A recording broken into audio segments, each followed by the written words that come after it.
Dans ma jeunesse, j'étais séduite par des formules du type ni Dieu ni maître, même si j'étais pas à fond dans l'anarchisme, ou si j'avais déjà pas l'âme d'une militante.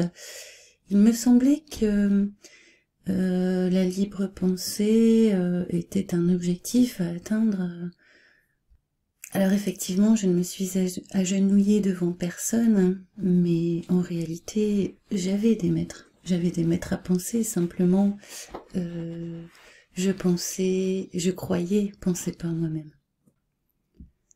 Alors je ne m'étais jamais agenouillée devant personne.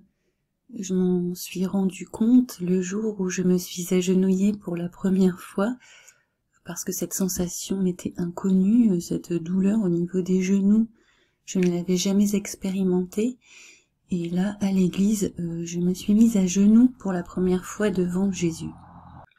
Jacques Ellul avait eu cette réflexion assez lumineuse qu'au début du XXe siècle, lorsque notre société s'est déchristianisée, lorsqu'il y a une séparation nette entre l'Église et l'État et qu'un anticléricalisme a pris de l'importance, eh bien, les intellectuels ont eu la naïveté de penser que tout ce qui est du domaine de la croyance ou de la foi disparaîtrait.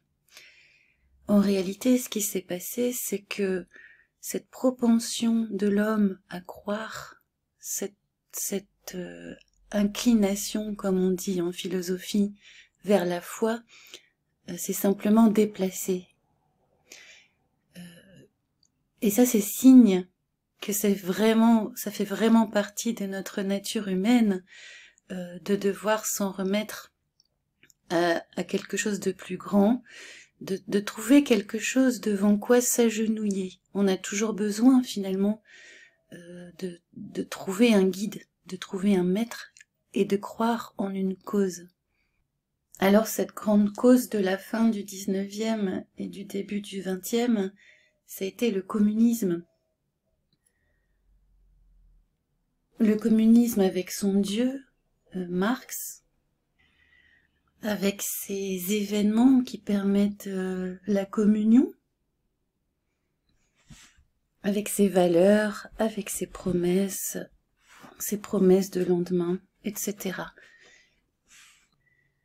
Mais on pourrait étendre en fait cette inclination à toute forme de militantisme. Chez nous, en France, on peut remonter à la Révolution française, où les églises ont été réquisitionnées pour instaurer des cultes, les cultes de la raison, avec tout un décorum qui accompagne ça, puisque nous avons besoin de croire. On a besoin de croire en quelque chose, c'est notre nature humaine, c'est à l'intérieur de nous. On a besoin d'un bon berger, et quoi qu'on en dise, on est des moutons quelque part. On n'aime pas cette image du mouton de Panurge qui réfléchit pas et qui va où on lui dit d'aller, mais on peut aussi accepter cette idée d'avoir ce besoin humain tout simplement, d'être guidé, de faire société, d'avoir des valeurs communes. Et c'est vrai que cette nécessité intérieure est récupérée et détournée vers des hommes mal intentionnés.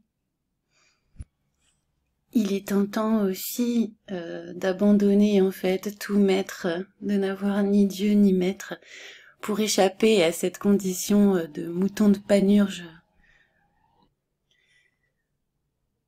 À la fois pour échapper à ce mouvement grégaire et se sentir libre.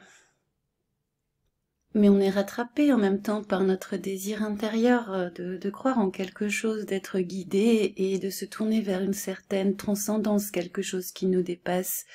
Et aujourd'hui, on se tourne beaucoup vers ce qu'on appelle la science. On pense que les scientifiques sont des personnes surhumaines, transcendantes, qui ont une connaissance à laquelle on ne peut pas accéder et en laquelle on doit avoir une totale confiance. Mais c'est la même chose, c'est la même nécessité intérieure.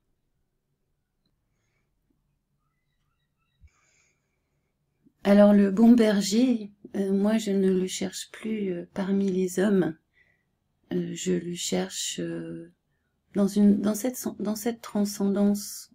Je me tourne vers Dieu désormais parce que j'ai compris que ce que je recherchais était introuvable ici-bas. Et cette soumission que nous vivons aujourd'hui vis-à-vis du pouvoir politique ou du pouvoir scientifique est une soumission idolâtre finalement. Pour moi maintenant il n'y a qu'un sauveur et il ne fait pas partie de ce monde, il ne peut pas faire partie de ce monde. Aucun homme n'est capable de cela. Alors oui, aujourd'hui, j'accepte d'être un mouton, j'accepte de ne pas tout savoir et d'avoir besoin d'être guidée. Seulement, je mets mes espoirs dans quelque chose qui est vraiment plus grand que nous et qui nous donne des signes concrets dans notre vie dès qu'on les demande. Voilà, il ne s'agit pas juste d'une opinion ou d'une position intellectuelle, puisque tous les croyants savent que nos prières reçoivent des réponses. Voilà, je vous souhaite une bonne journée et puis je vous dis à bientôt.